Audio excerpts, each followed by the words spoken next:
Donc, des triangles semblables. On dit que des triangles sont semblables s'ils possèdent des angles homologues congrus et des côtés homologues proportionnels.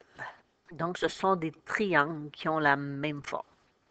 Ils peuvent être identiques ou encore on pourrait avoir un triangle plus petit qu'un autre.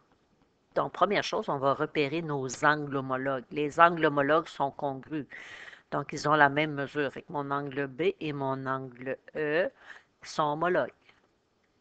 J'ai mon angle A de 53,1 degrés. Ben, il est homologue à mon angle D. Et j'ai mon angle de 36,9 degrés pour mon angle C, qui va être homologue à mon angle F, qui mesure aussi 36,9 degrés. Maintenant, pour les côtés homologues. Ben, une fois que vous avez mis vos angles en couleur, les côtés homologues occupent la même position. Fait que c'est sûr que le côté opposé à l'angle de 90 degrés, donc j'ai fait un triangle rectangle pour que ce soit plus facile, ben, c'est l'hypoténuse. Ben, ce côté-là va être homologue à l'autre hypoténuse. Donc, ce sont des côtés qui occupent la même position dans des triangles qui ont la même forme, nos côtés homologues. Mais pour vous aider, parce que j'ai mis les angles en couleur, le côté qui touche à l'angle que j'ai mis en rose, puis celui que j'ai mis en vert, ben, il est homologue. Il occupe la même position, donc il doit toucher aux mêmes angles ou encore aux mêmes couleurs. Ensuite, ce que j'ai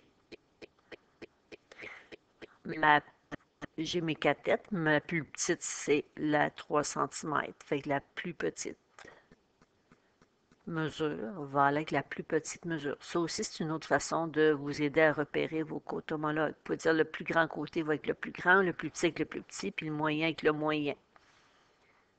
Et ici, on a le côté BC qui touche à l'angle de 90 et de 36,9, ben, qui est homologue à EF.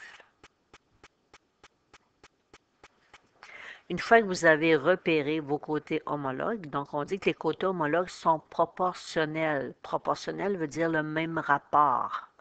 Donc, dans les figures semblables, on parle d'un rapport de similitude. Pour trouver le rapport de similitude, il faut prendre la mesure d'un côté image et le diviser par la mesure du côté de la figure initiale. Ici, je ne vous dis pas lequel est l'image, lequel est la figure initiale. Donc, ce qu'on va faire, ben moi, je prends toujours mon grand sur mon petit. Fait que je vais prendre les mesures du grand triangle divisé par les mesures du plus petit. Fait que celui que j'ai mis en rouge, le DF, je vais le diviser par son côté homologue, le AC. Ça me donne un rapport de 2. Mon côté EF, qui mesure 8. Quand je le divise par son côté homologue, qui mesure 4, bien 8 divisé par 4, ça me donne 2. Et quand je prends le côté DE, qui mesure 6, et je le divise par son côté homologue, qui mesure 3, bien 6 divisé par 3 me donne 2. Donc, les trois rapports me donnent le même résultat. Fait que mon rapport de similitude est de 2. Donc, mes triangles sont semblables, mes angles homologues sont congrus, et quand je fais le rapport des côtés homologues, ça me donne le même rapport. Donc, mes côtés homologues sont proportionnels. Ça veut dire qu'ici, que j'ai pris les mesures des côtés pour passer du petit triangle au grand triangle et je les ai multipliés par 2. L'inverse est aussi vrai.